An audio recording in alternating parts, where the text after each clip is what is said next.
प्रदेश, हरियाणा और राजस्थान में नए श्रम नियम लागू कर दिए गए हैं। इससे कर्मचारियों को काफी राहत मिली है। देश के कई राज्यों में कर्मचारियों को राहत देने के लिए नए श्रम नियम लागू किए गए हैं। उत्तर प्रदेश, हरियाणा और राजस्थान में लागू हुए इन नए नियमों से प्राइवेट, आउटसोर्सिंग और संविदा कर्मचारियों को सीधा लाभ मिलने की पूरी उम्मीद जताई जा रही है। आपको बता दें कि नए श्रम नियमों में कर्मचारियों के काम के घंटे, छुट्टी और वेतन से जुड़े कई महत्वपूर्ण बदलाव भी किए गए हैं। सबसे पहले आपको बता देते हैं कि ये जो नए नियम है, इनमें इन सारी चीजों को शामिल किया गया है। जैसे कर्मचारियों के काम के घंटे तय किए गए, साप्ताहिक छुट्टी अनिवार्य की गई, ओवर टाइम पर अतिरिक्त भुगतान जरूरी कर दिया गया है, कर्मचारियों के अधिकारों को मजबूत किया गया है, नियुक्ति और वेतन संबंधी नियम स्पष्ट किए गए। इन नियमों का उद्देश्य कर्मचारियों को बेहतर कार्य वातावरण और नौकरी की सुरक्षा देना बताया जा रहा है। और इन सारी चीजों के बाद देखने को मिल रहा है कि तमाम ऐसे कर्मचारी हैं जिनका साफ तौर पर यह कहना है कि इन नियमों से कहीं ना कहीं उनको तमाम तरह के लाभ मिलेंगे। तो कुछ कर्मचारियों का ये कहना है कि ये बिल्कुल भी लाभदायी नहीं है। फिलहाल इन नियमों से क्या कुछ फायदे होंगे कर्मचारियों को, इस विषय पर ज्यादा जानकारी देते हुए संगठन के पदाधिकारी या यूं कहें कि प्रदेश महामंत्री योगेश उपाध्याय ने क्या कुछ कहा है, आप भी सुनिए। योगेश जी, आपका हमारे चैनल अटल टीवी पे बहुत बहुत स्वागत है। जी धन्यवाद।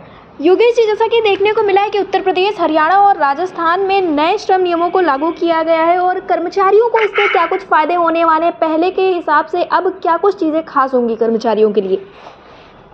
ये सबसे पहला जो सबसे महत्वपूर्ण विषय है कि सामाजिक सुरक्षा सभी को मिलेगा, ऐसा नए लेबर कोड में जी रखा गया है व्यवस्था। दूसरा है कि यदि किसी को कोई नौकरी पे रखता है, कोई जॉब देता है जी तो नियुक्ति पत्र उनका देना अनिवार्य है जी और सामाजिक सुरक्षा के दृष्टि में ईपीएफ, ईएसआई जैसे अन्य लाभ और ग्रेच्युटी जैसे होते, ये सब चीजें करनी है। ग्रेच्युटी पहले 5 वर्ष पे था, अब 1 वर्ष पे हो गया न्यूनतम कार्य सेवा पे। जी और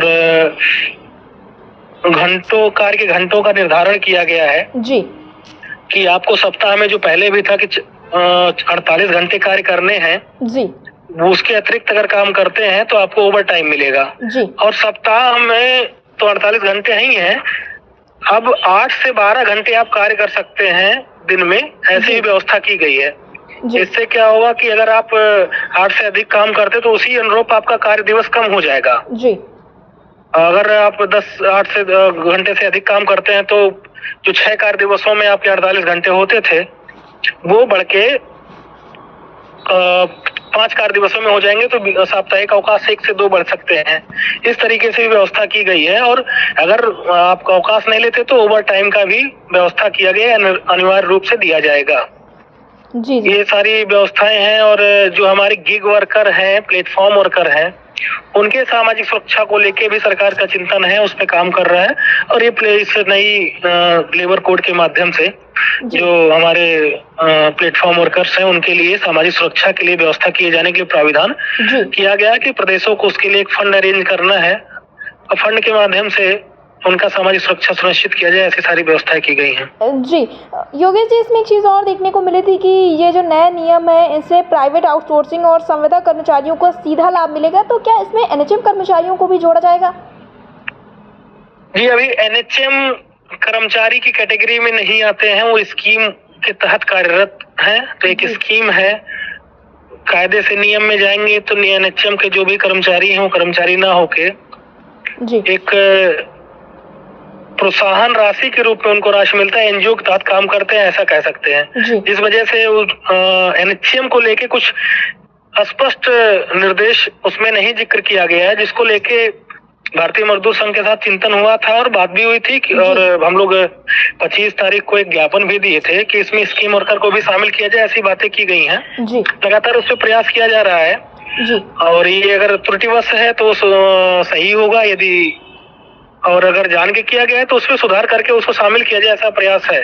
तो एनएचएम वर्कर को भी सामाजिक सुरक्षा और ग्रेच्युटी जैसे लाभ और जो न्यूनतम वेतन है, एक वेतन सीलिंग है, कहीं पे भी वेतन कम से कम होना चाहिए, वो जो क्राइटेरिया भारत सरकार तय करेगी, कोई प्रदेश उससे कम वेतन नहीं दे सकता। ये सारे लाभ एनएचएम को भी मिल पाएंगे।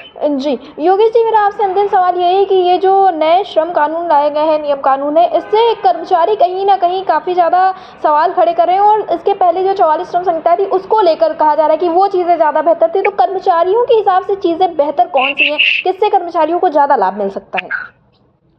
ये देखिए, तात्कालिक लाभ की बात करेंगे या लंबे समय के लिए, तो इसमें जो 48 श्रम संहिताएं थी सबको मिला के 4 लेबर कोड बनाया गया। ऐसा नहीं कि 4 नियम में सबको खत्म कर दिया गया है। इन 4 लेबर कोड के अंदर अलग अलग फिर सब नियम है, क्लॉज है, इनको मिला के उन सबको रखा गया है। साथ में और एडिशनल चीजें, सामाजिक परिवर्तन हो रहा है, विश्व स्तर पर कैसे कर्मचारियों को, श्रमिकों को सुरक्षित किया जाए, इस पे भी काम किया गया है। उन सब चीजों के अनुरूप जो है इस पे काम किया। कुछ चीजें हैं, एक दो कोड में कुछ समस्याएं हैं जिसको लेके भारतीय मजदूर संघ का भी विरोध है। सरकार से लगातार वो मांग कर रही है कि उसमें सुधार हो।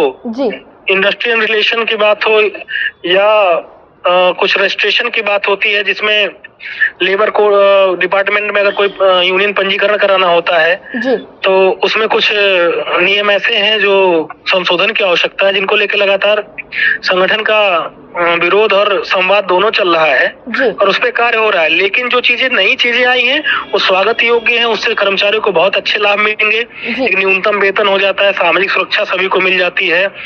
पहले ऐसा होता था कि लोग बिना किसी ज्वाइनिंग लेटर के लोगों को रखते थे, मनचाहा वेतन देते थे और उसके बाद उनको निकाल देते थे। ना उनका ईपीएफ काटते थे, ना ईएसआई काटते थे, ना कोई सामाजिक सुरक्षा थी। वर्तमान स्थिति में ये सारी चीजों से मुक्ति मिलेगी। आप किसी को बिना ज्वाइनिंग लेटर दिए अपॉइंट नहीं कर सकते हैं। सारी सुविधाएं, सामाजिक सुरक्षा, ईपीएफ, ईएसआई, ग्रेच्युटी के लाभ से लाभान्वित करना पड़ेगा।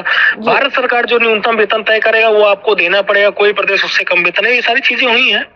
ये समझना चाहिए, सबको पढ़ना चाहिए, किसी के सुने पे और बहकावे में नहीं आना चाहिए। मुझे लगता है ऐसा है। जी, योगेश जी, एयरटेल टीवी से जुड़ने के लिए बहुत बहुत धन्यवाद। धन्यवाद।